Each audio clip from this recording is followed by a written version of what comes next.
یہ کہانی ہے ہاشم کی۔ ہاشم ہمیشہ مانتا تھا کہ جادو اور جن حقیقت ہے۔ اس کا کہنا تھا کہ اللہ کے بنائی ہوئی مخلوق سے انکار کرنا گویا اللہ کے وجود سے انکار کرنے کے برابر ہے۔ لیکن اس نے کبھی نہیں سوچا تھا کہ یہ یقین ایک دن اس کی زندگی کو اجیرن کر دے گا۔ ہاشم کے والدین ایک حادثے میں دنیا سے رخصت ہو گئے تھے۔ اس کے بعد اس کی پھپھو نے اسے اپنے گھر لے لیا۔ وہ جوانی میں ہی بیوہ ہو گئی تھی، مگر خاندانی طور پر بہت امیر تھی، اس لیے ہر سہولت ان کے پاس موجود تھی۔ گلشن کے پوش علاقے میں ان کا شاندار گھر تھا۔ پھپھو کے 2 بیٹے تھے، احتشام اور کریم۔ خاندان میں احتشام کو بڑے بھائی کہا جاتا تھا۔ وہ اپنی ماں کی جان تھے اور سچ میں ایک ماماز بوائے سمجھے جاتے تھے۔ ہاشم بھی پھپھو کے بہت قریب تھا، اسی لیے لوگ اسے اکثر پھپھو کا لاڈلا کہتے۔ پھر وقت بدلا، بڑے بھائی کی شادی ہو گئی۔ ان کی بیوی نہایت حسین خاتون تھی۔ شادی کے کچھ دنوں میں ہی وہ بڑے بھائی کی ساری توجہ کا مرکز بن گئی اور آہستہ آہستہ پھپھو کی محبت پیچھے رہ گئی۔ یہ بات پھپھو کے لیے ناقابل برداشت تھی۔ وہ جلنے بھڑکنے لگی۔ ہاشم کہتا ہے وہ اکثر اپنی پھپھو کو خون کے آنسو روتا دیکھتا۔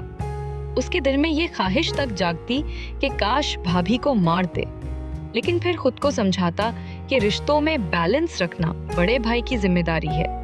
لیکن پھپھو کے لیے یہ بیلنس اب ممکن نہیں رہا تھا۔ ایک دن انہوں نے ہاشم کو اپنے کمرے میں بلایا اور کہا، میں چاہتی ہوں کہ احتشام پھر سے پہلے جیسا ہو جائے۔ میں نے ایک بابا سے رابطہ کیا ہے، اس نے مجھے ایک تعویذ دیا ہے جو ہمیں قبرستان میں جا کر چھپانا ہوگا۔ تم میرے ساتھ چلو گے؟ ہاشم نے بغیر سوچے حامی بھر لی۔ اس کے بعد یہ سب اس کی ذمہ داری تھی۔ کبھی تعویذ کو کمرے میں رکھنا، کبھی پانی میں گھول کر دینا، اور پھپھو بھابھی کو یہ کہہ کر پانی پلا دیتی کہ یہ دم کیا ہوا ہے۔ کچھ ہی دنوں میں بھابھی شدید بیمار رہنے لگی۔ بڑے بھائی اب دن رات پھپھو کے پاس بیٹھ کر روتے اور دعا کی درخواست کرتے۔ یہ سب دیکھ کر پھپھو کے دل کی آگ اور تیز ہو جاتی۔ پیسوں کی بارش بابا پر جاری تھی، کبھی الو، کبھی چمگادڑ، کبھی بکرے کا سر۔ جو مانگتے ہم دیتے گئے۔ پھر ایک رات ہاشم پھپھو کے ساتھ ایک ہی کمرے میں تھا۔ اسے لگا کہ پھپھو پانی پینے کے لیے جاگ رہی ہیں۔ اس نے آہستہ کہا، پھپھو، پانی لاؤں؟ اچانک وہ اس کی طرف پلٹی۔ ان کا چہرہ لالٹین کی مدھم روشنی میں بڑا ہوتا چلا گیا۔ ہاشم کہتا ہے کہ اس لمحے ایسا لگا جیسے کسی نے اسے جکڑ لیا ہو۔ وہ حرکت نہیں کر پا رہا تھا۔ پھپھو اتنی قریب آ گئیں کہ اس کا دم گھٹنے لگا اور وہ بے ہوش ہو گیا۔ جب ہوش آیا تو پھپھو اس کا سر گود میں رکھے بیٹھی تھی۔ بولی، کیا ہوا بیٹا؟ سب کچھ بالکل نارمل لگ رہا تھا۔ ہاشم نے سوچا شاید خواب تھا، لیکن پھر یہ اکثر ہونے لگا۔ اس نے بتایا کہ آئینے میں اپنا عکس دیکھتا تو اپنا وجود دوہرا دکھائی دیتا۔